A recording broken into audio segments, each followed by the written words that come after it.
13. He was forbidden. No, you're also malnourished to begin with, so relying on medicine in your current state is dangerous, Shiro stated firmly, in the crisp tone of a doctor. You need to build tolerance while slowly increasing nutritional intake. For perhaps the first time, Saikaira's composure visibly cracked. But when I drank that nutritional tonic, the fatigue vanished. My body felt easy. That's exactly the problem. It means the drug is extremely strong. Your body doesn't have the capacity to endure it, Shiro said. You don't want to drink something just to feel better and then die, right? But Saikaira couldn't forget it. That sense of liberation, waking up without the shoulder stiffness, back pain, migraines, and constant lethargy that had felt permanent. He whispered in despair. But that was the only thing that made me happy after coming to this world. You realize you just said something pretty intense, right? Shiro muttered. The dining hall buzzed with whispers and stares, and Saikaira shifted uncomfortably under the attention. What are you doing? Hurry up and take a tray. Standing in front of him with that imperious stare was Aresh, commander of the Third Knights. He was completely indifferent to the atmosphere, simply waiting for Saikaira to move. How did this happen? As he picked up a buffet tray, Saikaira tried to piece it together. After the exam, he'd been scolded. His intake of tonics was abnormal.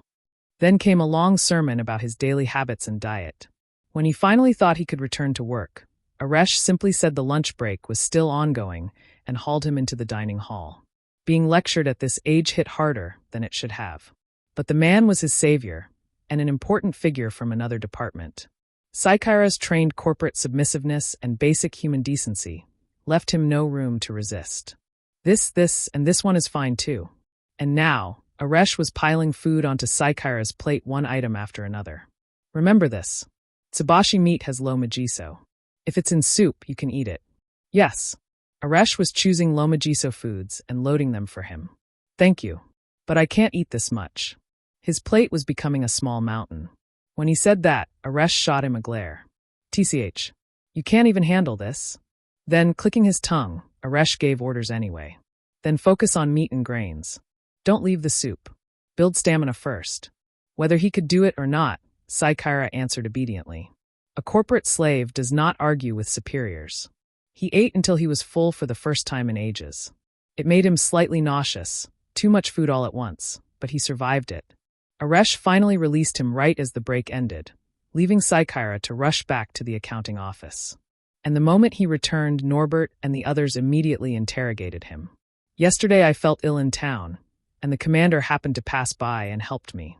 Today he was worried, so he took me to the medical bureau for tests, Saikaira explained blandly, efficiently, and with significant omissions. Commander Indrak? He's famous for not caring about people. Yeah, genius elite, but basically indifferent to everyone. Well, if you have everything, I guess you can afford to be like that.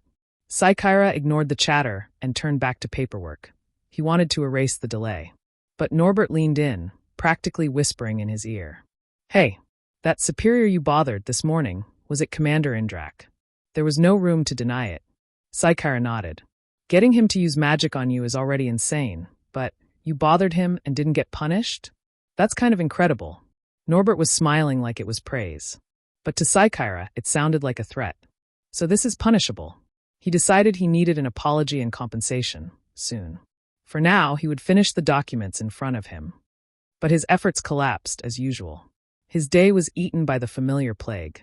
Complaints from other departments about budget reductions. Even with a title, Saikaira was still only a deputy supervisor, roughly the equivalent of an assistant manager. The Third Knights, an elite clique, complained the loudest. They believed they deserved special treatment. And they mocked Saikaira, a powerless otherworlder, nobility-less mid-level manager. No sword. No magic. Just paperwork. To them, he was the lowest of the low. He tried to find efficient countermeasures. If they only come to complain, it's a waste of time.